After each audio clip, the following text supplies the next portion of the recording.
Friends, जय हिंद।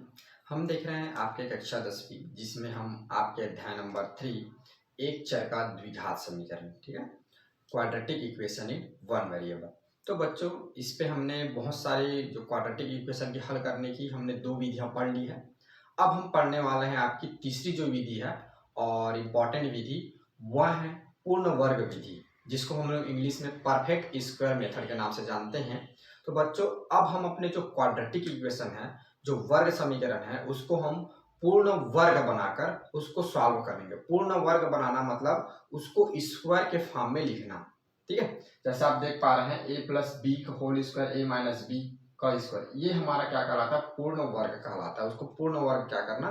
बनाना, ठीक है, परफेक्ट स्क्वायर के रूप में बनाना। फिर उसके बाद फिर हमको उसको क्या करना है? सॉल्व करना है। आया बात समझ में?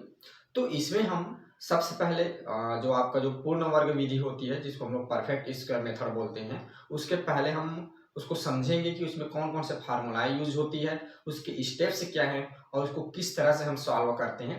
उसके बाद फिर हम आप एग्जाम्पल लेकर फिर और अच्छे से समझें कि कैसे हम प्रश्न को बनाते हैं, ठीक है। तो ऐसा हमारा स्टेप रहेगा चलने का। तो सबसे पहले हम देखते हैं फार्मूला, ठीक है।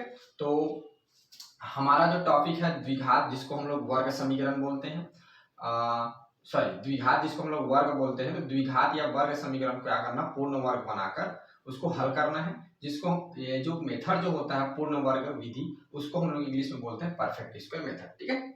अब देखिए, ये दो फार्मूला मैंने यहाँ पे लिखी है, इन दोनों फार्मूला को आप याद रखेंगे। ये दोनों फार्मूला का यूज करके हम क्या करेंगे? परफेक्ट स्क्वायर मेथड बनाए, ठीक है। देखिए, a प्लस बी का होल स्क्वायर इक्वल होता है a square plus 2ab plus B square. a minus b का होल स्क्वायर इक्वल होता है a square minus 2ab plus B square, ठीक है। अब देखिए हमारा स्टेप्स क्या रहेंगे। हमारा स्टेप्स रहेगा, सबसे पहले हम क्या करेंगे? हमको एक क्वाड्रेटिक इक्वेशन दिया रहेगा, वर्ग समीकरण दिया रहेगा। तो यहाँ मैंने इसका सामान्य जो रूप होता है, स्टैंडर्ड फॉर्म रहता है, उसको लिख दिया, ठीक है। इस तरह से क्या होगा? आपको एक क्वाड्रेटिक इक्वेशन दिया रहेगा, कैसा? a x square plus b x plus c equal 0, ठीक है। तो सबसे पहले आप क्या करेंगे? सबसे पहले आप देखेंगे जो इसका जो एक्स स्क्वायर रहेगा, उसका गुणांक क्या है। अगर उसका गुणांक 1 का छोड़ कुछ और है, उसका अगर कोएफिशिएंट एक्स स्क्वायर कोएफिशिएंट 1 का छोड़कर कोई और दूसरा है, तो उसके कोएफिशिएंट को आप क्या करेंगे? सबसे पहले आप 1 बनाएंगे, ठीक है। यानी एक्स स्क्वायर के आगे जो टर्म रहेगा वो हमेशा 1 रहना चाहिए। इसका कहने का मतलब उसके सामने कुछ नहीं रहना चाहिए। कुछ नहीं है मतलब 1 रहेगा, ठीक है। तो सबसे पहले आपको इक्वेशन दिया रहेगा, उसको क्या करना है? एक्स स्क्वायर, उसके बाद एक्स स्क्वायर जो गुणांक रहेगा उसको 1 बनाना है, ठीक है। तीसरा स्टेप है अचर पद को दाईं तरफ लेके जाना है। यानी अचर पद जो होगा, इसमें जो सी वाला जो टर्म होगा, कांस्टेंट टर्म होगा, इसको आपको क्या करना है? राइट साइड करेंगे, ठीक है। राइट साइड करेंगे, उसके बाद किसको राइट साइड करेंगे? पुनः कांस्टेंट टर्म को राइट साइड करेंगे। आया बात समझ में? अचर पद को। उसके बाद आपको क्या करना है? बी बाई ए का होल स्क्वायर। अब आप सोच रहे हैं यहाँ पे बी क्या है? सॉरी, बी बाई ए लिख दिया हूँ गलती से, ये बी बाई 2 है बच्चों, वैसे थोड़ी गलती हो गई, यहाँ पे सुधार करेंगे। ये b बाई 2 है, b बाई 2 को होल स्क्वायर को क्या करना है? हमें दोनों पक्षों में जोड़ना है। दोनों पक्षों में कहने का मतलब लेफ्ट साइड भी और राइट साइड भी, ठीक है। अब b बाई a में b क्या है? तो b आपका है, यहाँ पे आप देख पा रहे हैं bx, यानी यहाँ पे जो b लिखा रहेगा, यानी जो x का जो गुणांक होगा, x का क्या जो गुणांक होगा, x का जो कोएफिशिएंट होगा, उसको हम क्या करेंगे? उसमें डिवाइड बाय 2 करेंगे और होल स्क्वायर करके क्या करना है? दोनों पक्षों में जोड़ देना है। भले ये कितनी बड़ी भी नंबर क्यों न रहे और कितनी छोटी ही नंबर क्यों न रहे, ठीक है। और मान लो कुछ नहीं है तो b का मान अगर 1 है तो 1 रखेंगे और 1/2 करके होल स्क्वायर को दोनों पक्षों में ऐड करना है। कुछ भी रहे, हमको क्या करना है? b/2 होल स्क्वायर को दोनों पक्षों में जोड़ना है। समझ में आया? पहले आपको एक इक्वेशन दिया रहेगा, दूसरा एक्स स्क्वायर के जो गुणांक होगा उसको हमें 1 बनाना है, तीसरा अचर पद को राइट साइड लेके जाना है, चौथा b/2 होल स्क्वायर दोनों पक्षों में जोड़ना है। ये जो 4 जो स्टेप्स हैं, ये बहुत महत्वपूर्ण स्टेप्स हैं, जानने माने बहुत ही इंपॉर्टेंट स्टेप हैं। इन स्टेप्स को फॉलो करना अनिवार्य है। आगे को कुछ अपने तरीके से कर सकते हैं, लेकिन इतने जब होंगे, जब ये चारों कार्य हो जाएंगे, मुख्य रूप से 3 बोलिए क्योंकि ये तो इक्वेशन ही है, ये जब 3 कार्य हो जाएंगे तब आपका जो इक्वेशन है कुछ इस तरह से बन जाएगा। इधर क्या होगा, चर वाला पद बचेगा और इधर राइट वाला जो क्या होगा, अचर पद हो जाएगा। ठीक है, जो चर पद होगा उसको हम लोग बोलेंगे पूर्ण वर्ग। अब उसी को हम क्या करेंगे, इस वाले रूप में, इस दोनों रूप में लिखे रहेंगे। पूर्ण वर्ग यानी इस वाले रूप में लिखा रहेगा यहाँ पे, कौन सा रूप में, ए square plus 2ab plus B square, या तो A square minus 2ab plus B square. ये दोनों में से ये दोनों में से किसी एक रूप में ये रहेगा, यहाँ पर जो लिखा रहेगा वो। ठीक है, और इधर क्या रहेगा, राइट साइड रहेगा। तो आप देखेंगे, अब आपको ये मन में प्रश्न आ रहा होगा कि हम भाई ये वाला फार्मूला लगाएंगे, ये वाला फार्मूला लगाएंगे, तब आप वहां पे देखेंगे कि 2ab है कि माइनस 2ab, क्योंकि ए दोनों में, ए और बी तो दोनों में प्लस रहेंगे। आप सिर्फ इस वाले बीच वाले टर्म को ध्यान देंगे। अगर बीच वाले टर्म में यहाँ पे मान लीजिए प्लस रहेगा तो आप इस वाले फार्मूला लगाएंगे, अगर बीच वाला जो टर्म है वो माइनस रहेगा तो आप ये सेकंड वाले फार्मूला आप लगाएंगे। ठीक है, तो इन दोनों फार्मूला का आप याद रखेंगे। इस यहाँ पर कंडीशन के अनुसार हम इन दोनों फार्मूला का यूज करते हैं। तो यहाँ पर समझ में आया, पहले एक्स स्क्वायर के कोएफिशिएंट को 1 करना है, अचर पद को राइट साइड लेके जाना है, फिर b/2 का होल स्क्वायर को दोनों पक्षों में जोड़ना है,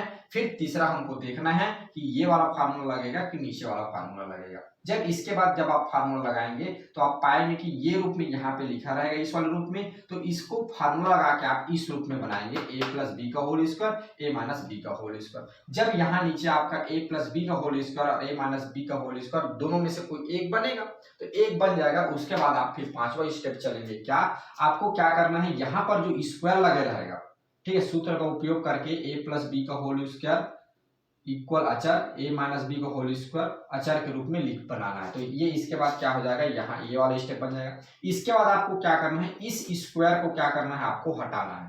ये a प्लस बी में रहे चाहे a माइनस बी में रहे, जब स्क्वायर को आप हटाते हैं तो आपको पता है स्क्वायर राइट साइड जाता है और राइट साइड जाके क्या हो जाता है, वो इधर वर्ग रहता है तो उधर जाकर वो क्या बन जाता है, वर्गमूल बन जाता है। जब वर्ग को आप इधर हटाएंगे तो इधर कौन सा लग जाएगा, आपका वर्गमूल लग जाएगा। चूंकि इधर अचर पद है तो इधर अचर पदों में क्या लग जाएगा, आपका वर्गमूल लग जाएगा और इधर से क्या हो जाएगा, वर्ग हट जाएगा। आया बात समझ में। अब आपको पता है यहाँ पे मैं लिख दिया हूँ वर्ग स्क्वायर को हटाने पर तो राइट साइड क्या लग जाएगा, वर्गमूल लग जाएगा। फिर आपको पता है जब वर्गमूल लगता है, जब वर्गमूल से किसी भी संख्या को बाहर निकालते हैं तो एक बार प्लस में टूटता है, एक बार माइनस में टूटता है। यानी आपका जो चर जो टर्म रहेगा, कांस्टेंट टर्म रहेगा, वो एक बार प्लस में आएगा, एक बार माइनस में आएगा राइट साइड वाला।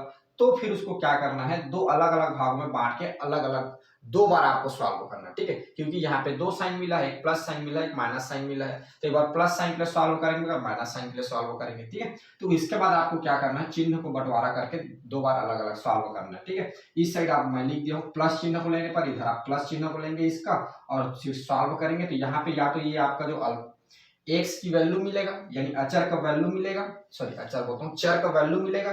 चर का वैल्यू कुछ भी हो सकता है, यहाँ पे प्लस भी हो सकता है, माइनस भी हो सकता है। और मैंने मान लिया है जो पहला जो मेरा मूल होगा, पहला जो मेरा हल होगा वो होगा क्या, x होगा। अब प्लस होगा कि माइनस होगा ये नहीं पता, इसलिए मैंने दोनों यहाँ लिख दिया, प्लस माइनस जो रहेगा वहां पे आप लिखेंगे। ठीक है, फिर जब माइनस चिन्ह लेंगे, जब उसको सॉल्व करेंगे तो आपको एक से पुनः एक वैल्यू मिलेगा, वो प्लस में भी मिल सकता है, माइनस में भी मिल सकता है, जिसमें भी मिलेगा उस वैल्यू को लिखेंगे। तो इस तरह से क्या होगा, हमारा हल मिल जाएगा plus minus alpha plus minus beta. Plus minus इसलिए लिख दिया हूँ क्योंकि मुझे नहीं पता कि प्लस रहेगा कि माइनस रहेगा, वहां पे जो रहेगा उस तरह से आप इसको उसी हिसाब से उसको लिखिए। ठीक है, आया बात समझ में। तो ये स्टेप्स हैं, इस स्टेप्स को आप याद रखिए। जब ये स्टेप आपको पूरा याद रखेगा तभी आप कोई भी आपको जो द्विघात समीकरण दिया है या वर्ग समीकरण दिया है उसको आप पूर्ण वर्ग विधि से सॉल्व कर सकते हैं इस स्टेप से। ठीक है, पुनः एक बार बता दूं, मुख्य रूप से इसका स्टेप है एक्स स्क्वायर कोएफिशिएंट को 1 बनाना, अचर पद को क्या करना है, राइट साइड लेके जाना है, b/2 को होल स्क्वायर को दोनों पक्षों में जोड़ना है, ईस्ट वाले टर्म में मिल जाएगा। फिर देखेंगे आप बीच वाले को माइनस वाला तो ये वाला फार्मूला, प्लस वाला तो ये वाला फार्मूला। फिर इधर से आपको क्या करना है, स्क्वायर हटाना है, तो स्क्वायर हटाएंगे तो रूट लग जाएगा। जब रूट को हटाएंगे तो आप प्लस और माइनस दोनों में आएगा, प्लस माइनस जब दोनों में आएगा तो एक बार प्लस चिन्ह को लेंगे, माइनस चिन्ह को लेंगे। जब सॉल्व करेंगे तो आपको क्या मिलेगा, जो आपका जो अचर है उसका क्या होगा, आपको एक वैल्यू मिलेगा, एक प्लस के लिए वैल्यू मिलेगा, एक माइनस के लिए, माने 2 वैल्यू मिलेगा यहाँ पे। ठीक है, तो दोनों वैल्यू आप देखेंगे, उसके अनुसार फिर क्या रहेगा, वो आपका हल रहेगा। आया बात समझ में। अब चलिए जो हमारा जो स्टेप्स है, जो विधि है, इसको हम लोग एक एग्जाम्पल से समझते हैं। ठीक है, चलिए अब यहाँ पे देख पा रहे हैं कि मैंने एक आपका वर्ग समीकरण लिया हुआ है ए 2x² माइनस 7x+3 इक्वल 0। अब इसको आपको क्या करना है, परफेक्ट स्क्वायर मेथड जिसको हम लोग बोलते हैं पूर्ण वर्ग विधि से आपको क्या करना है, इसको सॉल्व करना है। ठीक है बच्चों, तो सबसे पहले आपको एक बार पुनः एक बता दूं, पूर्ण वर्ग विधि का कहने का मतलब इसको पूरे के वर्ग के रूप में लिखना। समझ में आया? हमारे इस जो दिया हुआ है इन सभी को वर्ग के रूप में लिखना, पूरा पूरा वर्ग के रूप में लिखना, ये हमारा कहलाता है पूर्ण वर्ग विधि। ठीक है, तो सबसे पहले हम इसको क्या करेंगे, पूरे पूरे वर्ग के रूप में चेंज करेंगे जिसको हम लोग बोलते हैं होल स्क्वायर। ठीक है, जैसे पढ़ते हैं a माइनस बी का whole square, a plus b का होल स्क्वायर, इसका कहने का मतलब पूरे का होल स्क्वायर। तो उसमें हमें क्या करना है, चेंज करना है और चेंज करके हम इसको सॉल्व करना है। तो कैसे हम पूर्ण वर्ग विधि में इसको चेंज करते हैं और चेंज करके कैसे सॉल्व करते हैं, इसका हमने अभी स्टेप्स देख लिया है, हमने समझ लिया है। अब बस अब उनको क्या करना है, यहाँ पे प्रैक्टिकल करना है।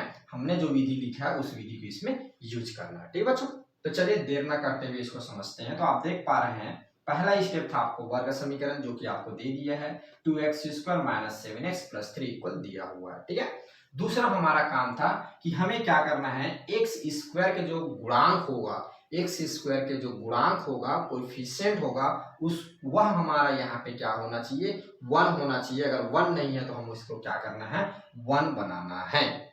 आया बात समझ में? तो आप देख पा रहे हैं यहाँ पे x² जो कोएफिशिएंट है ये क्या है, 2 है। तो हमें क्या करना होगा, इसको 1 बनाना होगा। तो इसको 1 कैसे बना सकते हैं, तो जब इसमें हम क्या करते हैं, 2 का डिवाइड कर दें तो ये कट जाएगा और ये क्या बन जाएगा, 1 बन जाएगा। आया बात क्लियर? अब देखिए आपको इक्वलिटी रूल, समानता नियम से पता है कि आप सिर्फ एक ही चीज में 2 को भाग नहीं दे सकते, आपको भाग देना होगा। तो आपको पूरी पूरी जितनी भी इसमें संख्याएं दी हुई, जितनी भी नंबर दी हुई है, उन सभी नंबर में क्या करना होगा, आपको भाग देना होगा।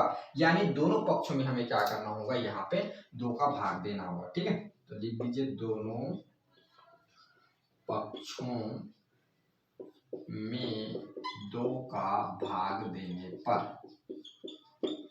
अब देखिए जब क्या होगा, 2x² में 2 का भाग देंगे तो ये आपका हो जाएगा x², क्योंकि 2 कट जाएगा। इसमें जब भाग देंगे तो ये कटेगा नहीं, तो ये हो जाएगा 7/2x, ये आपका हो जाएगा 3/2 इक्वल ये हो जाएगा 0। ठीक है, ये हमारा था क्या, सेकंड रूल। पहला तो हमारा वर्ग समीकरण लिखना था, लिख लिए। सेकंड रूल था दोनों पक्षों में x² गुणांक को 1 करना, तो यहाँ पे हमने क्या कर लिया, 1 कर लिया। तीसरा हमारा काम ये था कि जो कांस्टेंट टर्म जो रहेगा, अचर पद रहेगा, वो हमारा किधर होना चाहिए, राइट साइड। तो चलिए उसको राइट साइड लेके चले जाइए, x² 7/2 इक्वल, देखिए इधर प्लस में है, उधर जाके क्या हो जाएगा, -3/2। ये अब आप देख पा रहे हैं यहाँ पे हमारा जो x² है उसका कोफिशिएंट 1 है और कांस्टेंट टर्म हमारा किधर चला गया, राइट साइड बच गया है। अचर वाला जो चर वाला जो पद है, वेरिएबल टर्म है, वो किधर है, लेफ्ट में। ठीक है, अब तीसरा वर्ग क्या रहता है, तीसरा वर्ग ये रहता है कि b/2 का होल स्क्वायर को हमको क्या करना है, दोनों पक्षों में ऐड करना है। तो आपको b पता होगा, b क्या क्या होता है, x² का जो कोएफिशिएंट होता है, x का जो कोएफिशिएंट रहता है, x का जो गुणांक रहता है, वही हमारा क्या होता है, b होता है। तो यहाँ पे आप देख पा रहे हैं x का जो गुणांक क्या है, 7/2 है, जो कि क्या है, b है।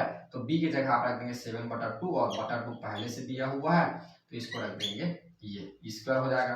आगे जब इसको सॉल्व करेंगे तो ये हो जाएगा 7/2 और यहाँ कुछ नहीं है, यानी बटा 1 हो जाएगा। तो ये हो जाएगा 1/2 पूरे होल स्क्वायर। जब आगे इसको लिखेंगे तो आप इसको लिख सकते हैं 7/4 का होल स्क्वायर।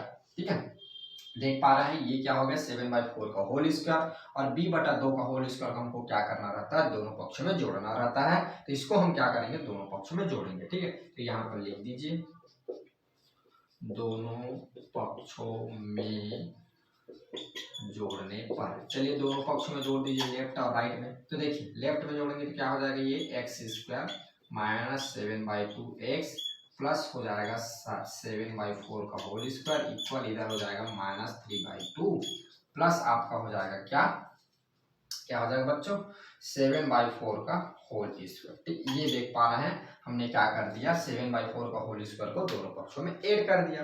अब आप देख पा रहे हैं ये जो है आपका, ये आपका बन गया है पूर्ण वर्ग विधि। इसको हम पूर्ण वर्ग विधि बोलते हैं, ये बन गया आपका पूर्ण वर्ग। ठीक है, परफेक्ट स्क्वायर बन गया। कैसे परफेक्ट स्क्वायर बन गया है, तो देखिए यहाँ पे मैं एक फार्मूला लिखता हूँ। अब इसको कैसे परफेक्ट स्क्वायर बने, तो अब हम इसको क्या कर सकते हैं, होल स्क्वायर के फॉर्म में लिख सकते हैं। ठीक है, कौन से फार्मूला का यूज करके, तो ये है a - b का होल स्क्वायर इक्वल होता है a square minus 2ab plus b का होल स्क्वायर। ठीक है, अब ये जो आपका ये जो इक्वेशन है ये आपका बन गया है इस रूप में ए square minus 2ab plus B square. ठीक है, तो आप देख पा रहे हैं अगर हम इसको इसके साथ कंपेयर करें तो आप देख पा रहे हैं ए स्क्वायर की जगह यहाँ क्या लिखा हुआ है x, तो आप लिख सकते हैं x, ये माइनस का माइनस साइन हो जाएगा। अब देख पा रहे हैं यहाँ पे b आएगा तो 20 की जगह क्या लिखा हुआ है 7/4, ये हो जाएगा इनका होल स्क्वायर इक्वल आप लिख सकते हैं -3/2 प्लस 7/4 का क्या हो जाएगा होल स्क्वायर। ठीक है, 7/4 का होल स्क्वायर हो जाएगा, तो इसको एक बार ब्रेक कर दीजिए। ठीक है, तो 7/4 का होल स्क्वायर क्या हो जाएगा, 7 का स्क्वायर करेंगे तो ये हो जाएगा 49 और 4 के स्क्वायर करेंगे तो ये हो जाएगा 16। ठीक है बच्चों, अब देखिए ये आपका क्या हो गया परफेक्ट स्क्वायर में चेंज हो गया। अब आप देख पा रहे हैं इस सभी को हम क्या कर पा रहे हैं, क्या कर दिए हैं, एक साथ होल स्क्वायर के रूप में लिख दिए हैं, इसी को बोलते हैं परफेक्ट स्क्वायर। ठीक है, अब आपके मन में डाउट आ रहा होगा, आपके मन में क्यूरी आ रहा होगा कि कैसे हम इसको ऐसे चेंज कर सकते हैं, मुझे तो ऐसा वाला इस रूप में नहीं दिख रहा है। तो कोई बात नहीं, आपको नहीं दिख रहा है तो क्यों ना आप देख पा रहे हैं मैं बोल रहा हूँ कि ये इस तरह से है और इसको मैंने क्या कर दिया ऐसे रूप में चेंज कर दिया है, तो इसको इस तरह से लिख दिया है। अब आप ये सोचिए ये इस तरह से दिया हुआ है तो क्यों ना इसको प्रसार कर दिया जाए, विस्तार कर दिया जाए, तो ये वाला रूप यानी इसके जैसे बन जाना चाहिए। तो चलिए करके देखते हैं, अगर बन गया यानी हमने सही किया है। तो यहाँ पे देखिए ये लिखा हुआ है x माइनस 7/4 का होल स्क्वायर। चलिए इसको आगे प्रसार कर दीजिए a माइनस बी का होल स्क्वायर। तो आप देख पा रहे हैं यहाँ पे अगर इसको a मानूं और इसको b मानूं तो क्या होगा, a का स्क्वायर यानी x square minus 2 into a की जगह क्या लिखा हुआ x, b की जगह क्या लिखा हुआ 7/4 प्लस यहाँ पे क्या लिखा है b की जगह 7/4 का होल स्क्वायर। अब आप देख पा रहे हैं कि इसके जैसा इसको ये बनता है कि नहीं बनता, उसको चेक करें। तो आप देख पा रहे हैं यहाँ पे x स्क्वायर है, यहाँ पे x स्क्वायर है, ये तो बन गया। यहाँ पे 7/4 का स्क्वायर है, यहाँ पे भी 7/4 का स्क्वायर है। लेकिन आप देख पा रहे हैं ये वाला टर्म, ये बीच वाले टर्म से थोड़ा क्या है अटपटा है, उसके जैसा नहीं लग रहा है, लेकिन थोड़ा और आगे सब लग रहा है। देखिए इसको आप कटा सकते हैं गुणक फॉर्म में, तो ये हो जाएगा 2 एक कम, ये हो जाएगा 2 दूनी 4। अब आपका क्या बच गया, ये माइनस बच गया, ये x बच गया, 7 बच गया, तो ये हो जाएगा 7x। नीचे में क्या बच गया आपका, ओनली बच गया 2, और इधर आपका बचा हुआ है 7/4 का स्क्वायर, इधर आपका क्या है x स्क्वायर। अब आप देख पा रहे हैं जब हम इस रूप को जब हम क्या कर रहे हैं, जब प्रसार कर रहे हैं, विस्तार कर रहे हैं, तो ये आ जा रहा है x square minus 7x/2 plus 7/4 का होल स्क्वायर, जो कि क्या है इसके जैसे है। यानी इसका कहने का मतलब हम इसको शॉर्ट फॉर्म में क्या कर सकते हैं, x माइनस 7/4 का होल स्क्वायर लिख सकते हैं। ठीक है, यानी अब हमारा ये क्या हो गया पूर्ण वर्ग बन गया। हम क्या कर रहे हैं, इस सभी टर्म को एक साथ वर्ग के रूप में लिख पा रहे हैं। ठीक है, अब देखिए इसके बाद आपको क्या करना है, आगे सॉल्व करना है, और आगे सॉल्व करके आपको क्या करना है, x की वैल्यू फाइंड करना है। ठीक है, तो यहाँ तक आपको बात समझ में आया।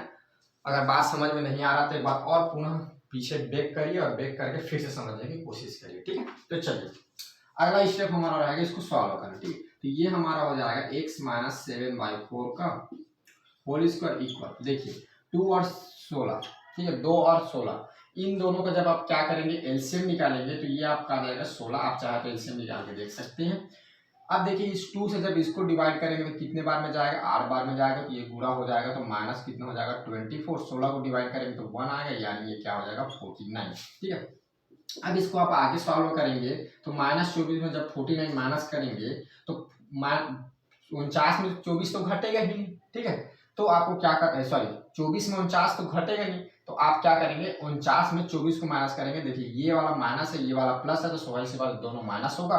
तो 49 में जब 24 माइनस हो जाएगा तो ये आपका कितना हो जाएगा, 9 में 4 गया 5 और 4 में 2 गया, कितना हो जाएगा 2, 25। अब देखिए कौन सा साइन लगाएं, तो आप देख पा रहे हैं 49 बड़ी वाली संख्या, इसके सामने प्लस साइन लगा, यानी हमारा जो आंसर आएगा उसमें भी क्या लगेगा, प्लस साइन लगेगा। ये आपका हो जाएगा बटा 16। ये किसकी वैल्यू है, x माइनस 7/4 के स्क्वायर की वैल्यू है। अब देखिए यहाँ से अब इसके बाद अगला स्टेप स्टार्ट होता है। अगला स्टेप में हमको क्या करना रहता है, स्क्वायर को हटाना रहता है। तो ये हो जाएगा x माइनस 7/4, जब स्क्वायर हटाएंगे तो इधर लग जाएगा आपका √25/16। ठीक है, तो आपको पता है इसको हम लोग लिख सकते हैं 25 और इसको हम लोग लिख सकते हैं 16, अलग अलग लिख सकते हैं। ठीक है, तो अलग अलग लिखेंगे तो ये √5 क्या किसका वर्ग होता है 5 का, और √16 किसका 4 का क्या होता है स्क्वायर होता है। ठीक है, 16 किसका स्क्वायर होता है 4 का स्क्वायर होता है, और 25 किसका स्क्वायर होता है 5 का स्क्वायर होता है। तो इसको हम लोग लिख सकते हैं 5/4। हालांकि आप इतना लंबा नहीं करेंगे, आप डायरेक्ट यहाँ पे बता देंगे कि जब निकलेगा तो 5 के स्क्वायर होता है 25 इसलिए 5, और 4 के स्क्वायर होता है 16 इसलिए क्या हो जाएगा 4।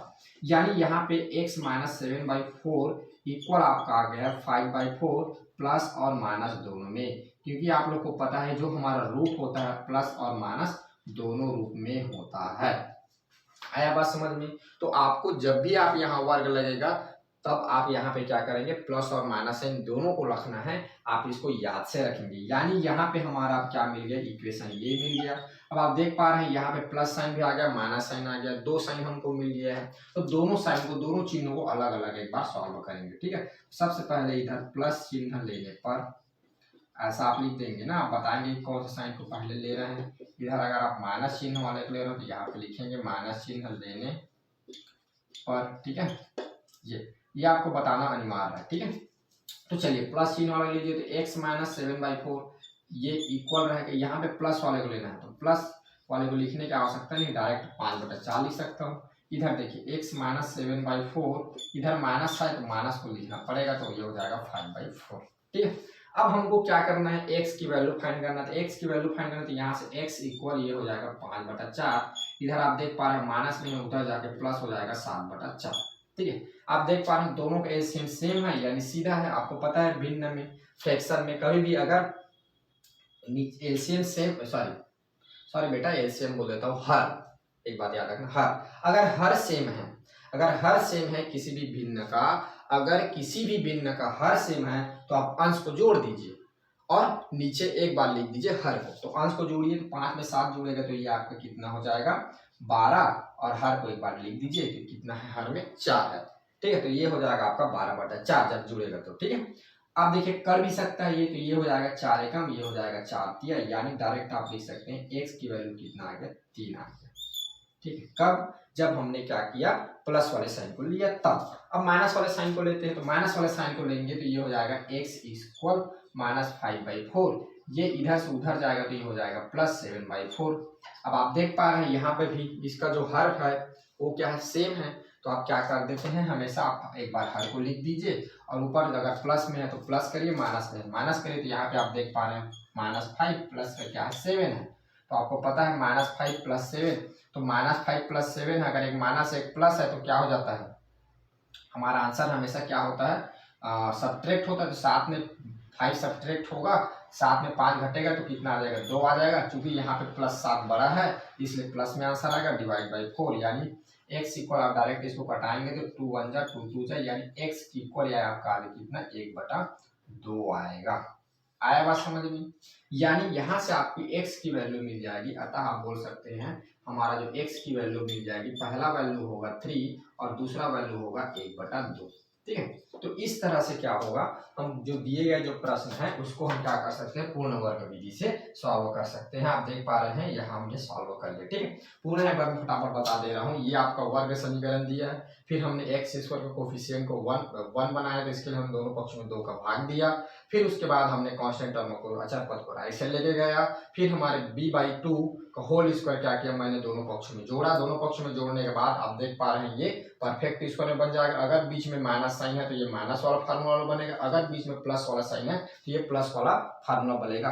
आप ज्यादा सोचते मत रहिएगा, आंख मूंद के यहाँ पे माइनस दिखे तो माइनस वाला लगा दीजिएगा, प्लस दिखे तो प्लस वाला लगा दीजिएगा, और आप तुरंत इसको क्या कर सकते हैं ऐसा लिख सकते हैं। अगर प्लस वाला रहेगा तो यहाँ प्लस हो जाता, लेकिन यहाँ पे माइनस वाला है तो ये क्या रहेगा माइनस रहेगा। इसके बाद आप कैलकुलेट करिए, कैलकुलेट करने के बाद आप जो जुड़ता है जुड़िए, घटाइए घटता है।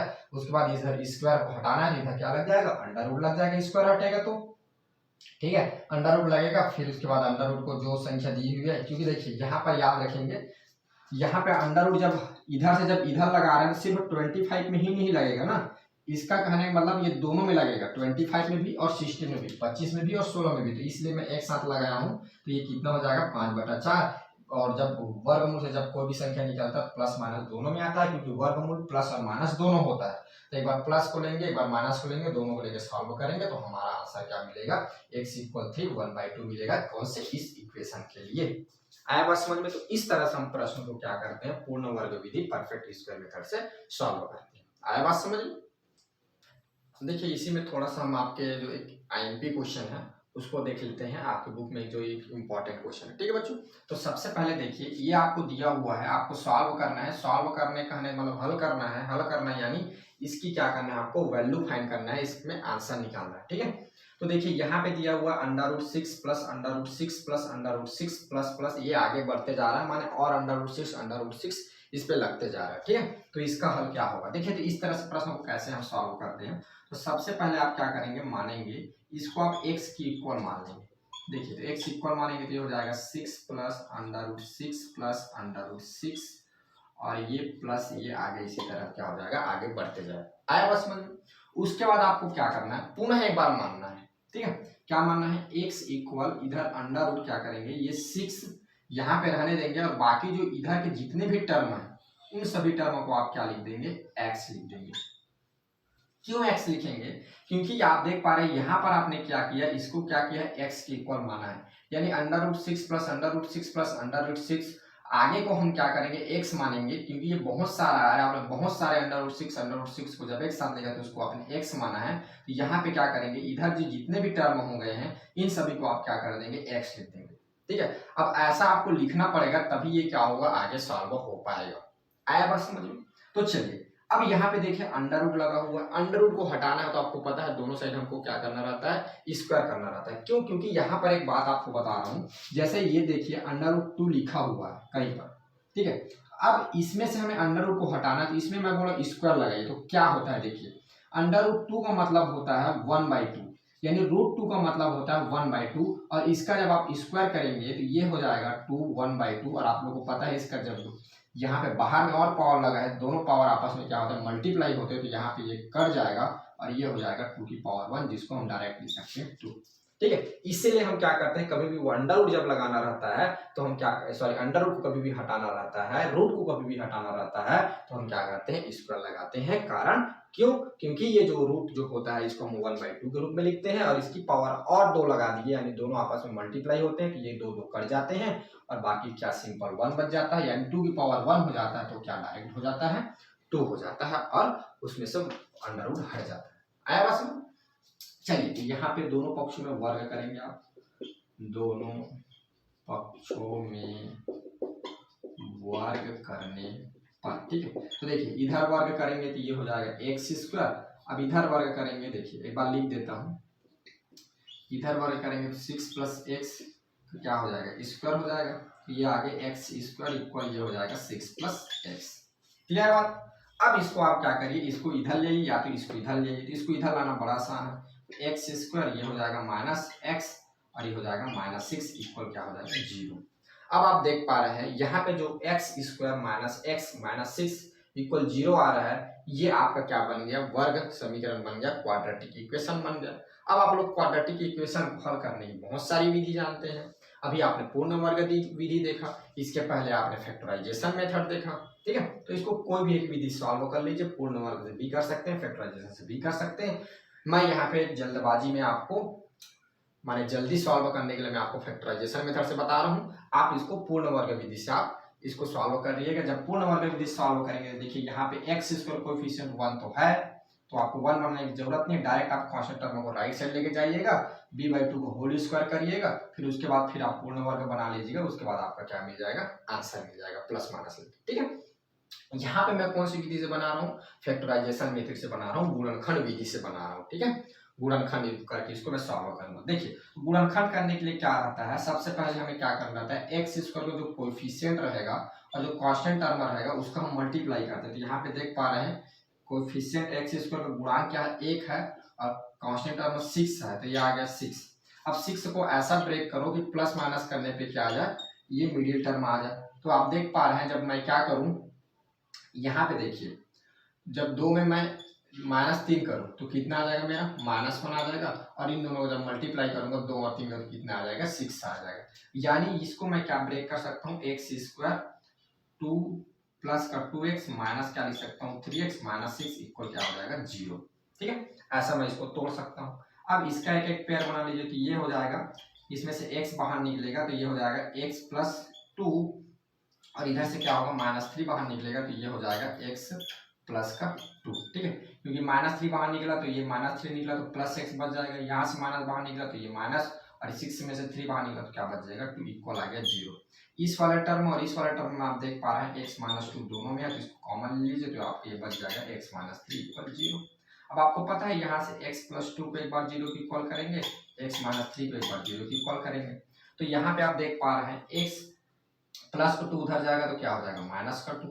ठीक है, यहाँ पे आप देख पा रहे हैं -3 उधर जाएगा तो क्या हो जाएगा प्लस का 3।